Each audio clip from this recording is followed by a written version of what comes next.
Waktunya bersaat teduh dengan Tuhan melalui bacaan Alkitab 1 pasal sehari dalam kitab Nabi-Nabi Besar bahagian keempat seri yang ke-26.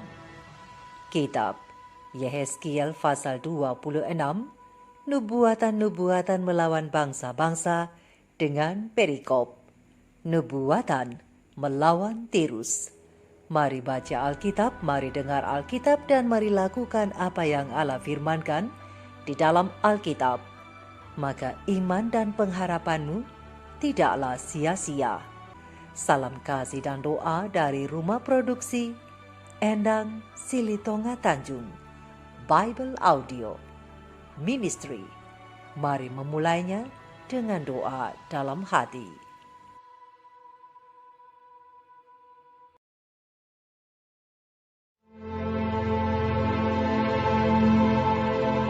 Pada tahun ke-11, dalam bulan yang tertentu, pada tanggal 1 bulan itu, datanglah firman Tuhan kepadaku.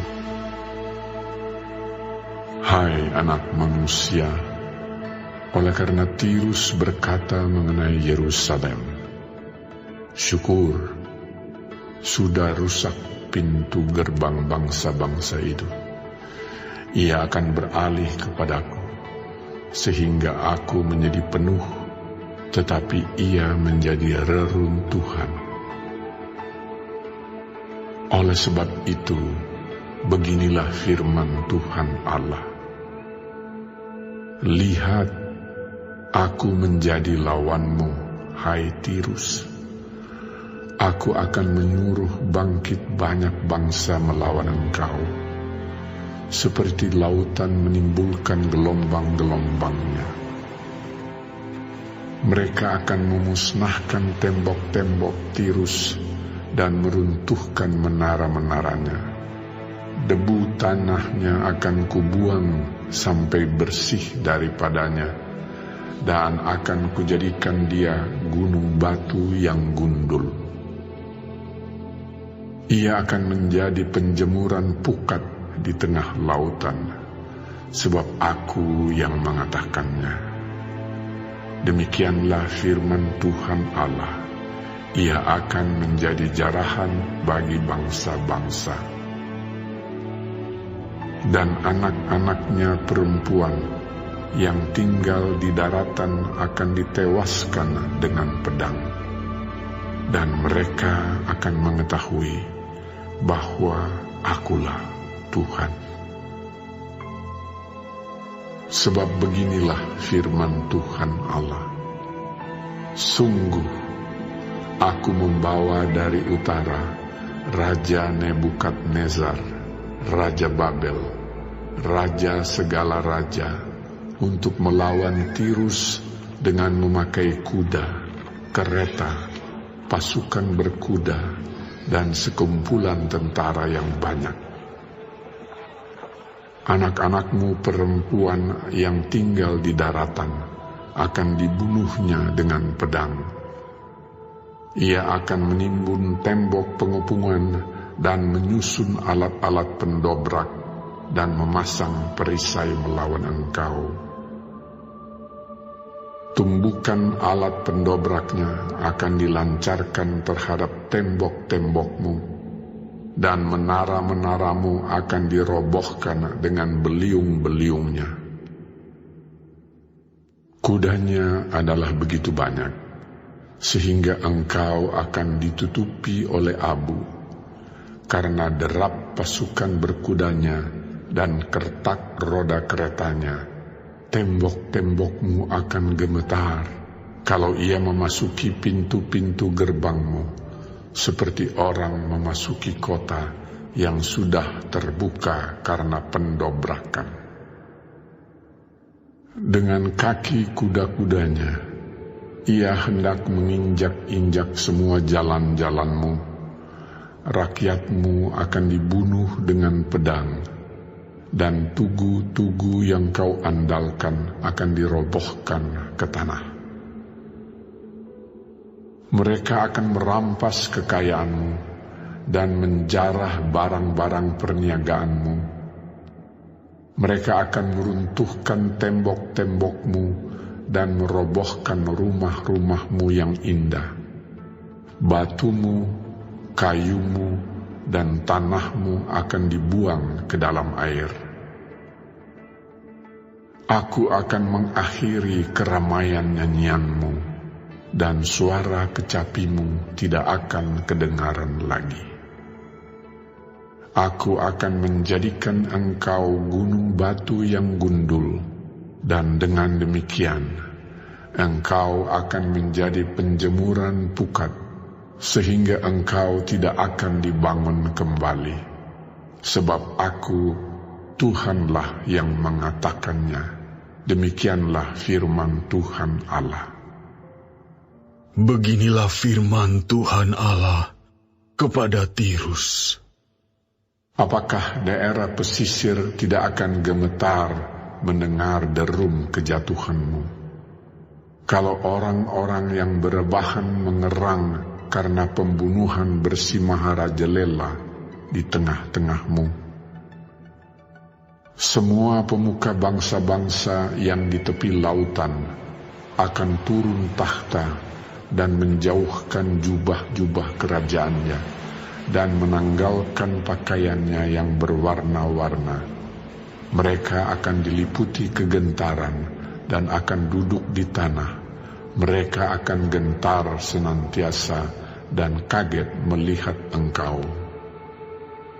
Dan mereka akan mengucapkan suatu ratapan mengenai engkau, dan akan mengatakan kepadamu, bagaimana engkau, hai kota yang terpuja, hilang dari lautan, kota yang berkuasa di laut, engkau dengan pendudukmu yang menimbulkan ketakutan pada penduduk di daratan.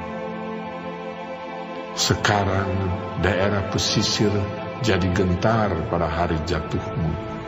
Ya, daerah pesisir yang di tepi laut gempar mendengar kesudahanmu. Sebab beginilah firman Tuhan Allah. Pada saat aku menjadikan engkau kota reruntuhan, seperti kota-kota yang tidak berpenduduk lagi, kalau aku menaikkan pasang samudera raya atasmu dan air banjir menutupi engkau, maka aku akan menurunkan engkau, supaya engkau bersama-sama di sana dengan orang-orang yang turun ke liang kubur, kepada bangsa dahulu kala, dan aku akan membuat engkau tinggal di bumi yang paling bawah, seperti reruntuhan dahulu kala, bersama dengan orang-orang yang turun ke liang kubur, supaya engkau jangan lagi didiami orang, dan jangan tampil lagi di negeri orang-orang hidup. Aku menentukan bagimu akhir hidupmu yang mendahsyatkan, dan engkau tidak terjumpa lagi. Engkau dicari orang, tetapi tidak ditemui lagi untuk selama-lamanya. Demikianlah firman Tuhan Allah.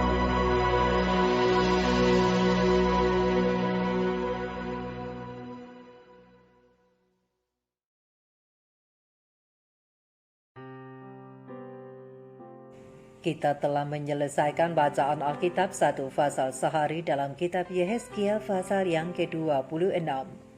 Sedikit perenungan melalui pasal ini tentang pembelajaran lewat nubuatan hukuman Allah bagi Tirus dengan ayat panduan perenungan. Terang besar Alkitab Yehezkiel 26 ayat 2 dan 3 dengan bunyi nas. Hai anak manusia, oleh karena Tirus berkata mengenai Yerusalem, syukur, sudah rusak pintu gerbang bangsa-bangsa itu. Ia akan beralih kepadaku sehingga aku menjadi penuh, tetapi ia menjadi reruntuhan. Oleh sebab itu beginilah firman Tuhan Allah, lihat, aku menjadi lawanmu hai Tirus. Aku akan menyuruh bangkit banyak bangsa melawan engkau, seperti lautan menimbulkan gelombang-gelombangnya. Sahabat-sahabat firman, sahabat sorgawi yang dikasihi oleh Tuhan di mana saja Anda berada, Salah satu nubuatan yang paling menarik yang telah digenapi adalah Tirus. Dalam nubuatan tentang Tirus, Alkitab menunjukkan ada sekitar 22 tanda khusus tentang Tirus. Detail yang dikatakan Tuhan dalam Alkitab tentang Tirus, ya, itu semua karena Tuhan memiliki pengetahuan tentang masa depan.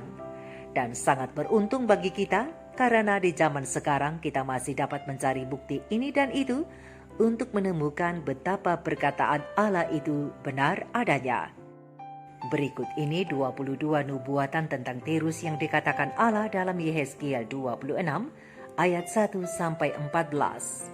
Yang pertama, Allah akan membawa banyak bangsa untuk melawan mereka seperti gelombang laut menabrak garis pantai mereka. Yang kedua, bangsa-bangsa akan menghancurkan tembok kota Tirus. Yang ketiga, menara-menara mereka akan diruntuhkan.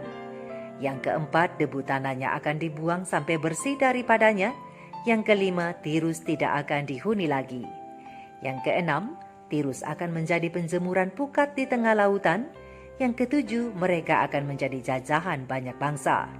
Yang kedelapan, anak-anak perempuannya yang tinggal di daratan akan ditewaskan dengan pedang. Yang kesembilan, Allah akan membawa dari utara Raja Nebukadnezar, Raja Babel, Raja segala raja, untuk melawan Tirus dengan memakai kuda, kereta, pasukan berkuda, dan sekumpulan tentara yang banyak. Kemudian yang ke-10, musuh akan menimbun tembok pengepungan. Kemudian yang ke-11, musuh akan menyusun alat-alat pendobrak. Yang ke-12, musuh akan memasang perisai melawan Tirus. Yang ke-13, alat pendobraknya akan dilancarkan terhadap tembok-tembok kota itu. Yang ke-14, kuda dan pasukan musuh yang begitu banyak akan menutupi kota itu sehingga penuh dengan abu, dan karena derap pasukan berkudanya dan kertak roda keretanya, maka tembok-tembok Tirus akan gemetar kala musuh memasuki pintu-pintu gerbang mereka, seperti orang memasuki kota yang sudah terbuka karena pendobrakan.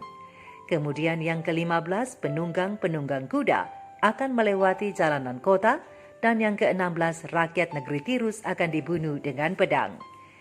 Yang ke-17, tugu-tugu yang mereka andalkan akan dirobohkan ke tanah. Yang ke-18, kekayaan mereka akan dirampas dan barang-barang perniagaan mereka akan dijara. Rumah-rumah mereka yang indah juga akan dirobohkan. Yang ke-19, batu, kayu, dan tanah kepunyaan mereka akan dibuang ke dalam air. Yang ke-20, Allah akan mengakhiri keramaian nyanyian dan suara kecapi mereka, dan itu tidak akan kedengaran lagi. Yang ke-21, Allah akan menjadikan mereka gunung batu yang gundul, dan yang terakhir atau yang ke-22, kota mereka tidak akan dibangun kembali. Sahabat-sahabatku, Tirus adalah kota kuno yang terletak di Laut Mediterania. Tirus berada di sebuah pulau di lepas pantai. Sebenarnya Tirus dan Israel adalah partner selama pemerintahan Raja Daud sebagai mitra pelayaran dengan berbagai pernak-pernik dari aneka barang dagangan mereka. Tirus dan Israel pada masa itu tidak terjadi kompetisi, namun mereka bekerja sama dan saling menguntungkan satu sama lain. Maka seperti janji Tuhan kepada Abraham, aku akan mengutuk bangsa yang mengutuk engkau, dan memberkati yang memberkati engkau. Maka kira-kira seperti itulah mengapa Tirus menjadi maju. Bangsa yang mendiami Tirus adalah bangsa Venesia, dan Tirus adalah kota terkaya pada masa itu, juga kota pelabuhan yang sangat berkuasa di dunia. Keterangan tentang kekayaan dan kemakmuran kota ini dapat dilihat pada kitab Yehezkiel 27 ayat 1-25 dan kitab Yesaya 23 ayat 3, 8, dan 11. Tapi meskipun berjaya, namun karena kesombongannya dalam bersukacita atas kejatuhan kota Yerusalem dalam Yehezkiel 26 ayat 2 dan 3, maka Allah menyuruh Nabi Yehezkiel untuk menulis tentang kehancuran kota ini. Dan sejarah menunjukkan nubuatan ini digenapi dalam 2 tahap. Yang pertama oleh Nebukadnezar dari Babel, dan 250 tahun kemudian dilanjutkan oleh Alexander the Great dari Yunani. Setelah pengepungan yang melelahkan selama 13 tahun, Nebukadnezar akhirnya berhasil menaklukkan dan membinasakan kota Tirus. Namun Nebukadnezar tidak mendapat apa-apa sebagai jarahan karena penguasa Tirus telah memindahkan kekayaan mereka ke suatu pulau yang berjarak 700-800 meter ke arah Laut Mediterania. Namun Tuhan yang Maha Baik tidak melupakan jasa Nebukadnezar yang telah melakukan kampanye perang melawan kota-kota yang dinubuatkan Allah akan dihancurkan, seperti Tirus, Sidon, dan Mesir. Tuhan kemudian memberikan Mesir sebagai hadiah untuk Nebukadnezar dalam Yehezkiel 29 ayat 17-21, di mana Nebukadnezar mengangkut kekayaan bangsa Mesir. Walaupun bukan Nebukadnezar yang membuang debu Tirus ke laut seperti yang dinubuatkan Allah di dalam kitab Yehezkiel 28 ayat 18-20. Selama 250 tahun berikutnya, reruntuhan dari daratan Tirus itu dibiarkan begitu saja, menjadi suatu tantangan bagi ketepatan nubuatan firman Allah yang selanjutnya.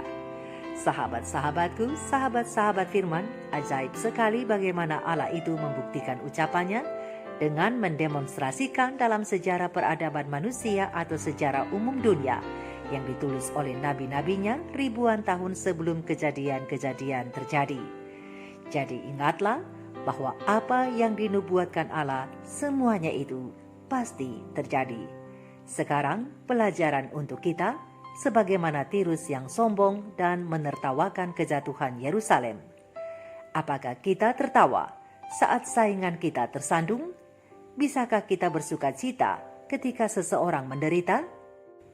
Tirus nampaknya tidak menyerap pesan dari Mazmur 122 ayat 6, yaitu berdoa bagi perdamaian Yerusalem. Sebaliknya, mereka menjadi bersemangat ketika Yerusalem menghadapi masalah. Tirus berkata, syukur, Israel tidak akan menjadi saingan kita lagi. Tetapi Tuhan tidak senang ketika orang lain bersenang melihat umat-umatnya hancur. Maka Tuhan seolah-olah berkata kepada mereka, jika Anda berpikir itu buruk, tunggu saja sampai Anda melihat kehancuran apa yang akan ditimbulkan oleh kebencianmu kepada dirimu sendiri. Sahabat-sahabat firman, sangat mudah untuk mengambil kesimpulan yang salah dari pasal ini dan melihat Tuhan sebagai pendendam, karena kita mencoba menghubungkan sifat-sifat manusia yang jatuh dengan Tuhan yang suci. Tapi coba kita melihat bahwa Tuhan ingin menunjukkan bahwa Ia dapat melihat ke dalam hati dan bahwa karakter dosa yang merusak harus diungkapkan. Tirus membenci umat Tuhan dan kebencian mereka telah mengubah karakter mereka yang tadinya baik. Jadi pembalasan kepada mereka adalah karena karakter yang berubah. Itulah menyebabkan kehancuran mereka. Kebencian mungkin nampak makmur sekarang, tapi kebencian itu tidak akan menang dan Tuhan tidak akan membiarkan seluruh alam semesta dihancurkan oleh karena kebencian. Ingat, kebencian berawal dari iri hati dan iri hati diturunkan dari kesombongan. Pena Ilham Ilahi Roh Nubuat Sukses Memimpin halaman 43 alinea pertama atau dalam Patriarch and Prophet halaman 651 menjelaskan bahwa iri hati adalah turunan kesombongan, dan jika itu diberi tempat dalam hati, itu akan membawa kepada kebencian dan akhirnya kepada membalas dendam dan membunuh. Dan sifat ini dapat membahayakan orang yang mengenakannya. Jadi sahabat-sahabat firman, jika pada saat ini dan sampai hari ini kita masih memiliki sifat-sifat seperti Tirus, mari kita bertobat sebelum kebencian itu yang akhirnya membuat kita hancur dan binasa. Mari kita renungkan ini bersama. Tuhan Yesus memberkati. Maranatha, Shalom.